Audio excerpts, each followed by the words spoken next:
شاگردی حضورت آمدم من، که تقدیسم نمایی سرور من. تو تجهیزم نما بهر نبردم، که با شمشیر روحت چیره گردم. دعای هر شب و روزم همین است، که پیغام از تو گیرم چاره این است. توکل بر تو دارم بهر هر کار، که روشن می نمایی هر ره تا. من آماده کنم هر لحظه خود را، که قدرت را نمایی تو مهیا.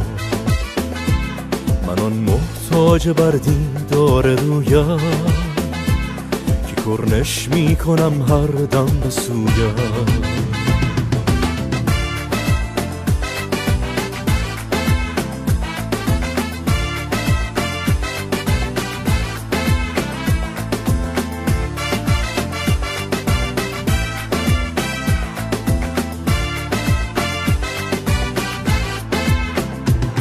اطاعت از تو دارد روح و جانم، که جز راحت رهی دیگر ندانم.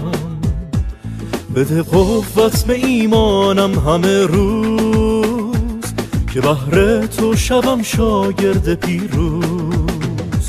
به این دنیای فانی دل نبندم، که احکامت مسیحا داده بندم. همه فخرم صلیب و عزت توست، که پیروزی من با قدرت توست.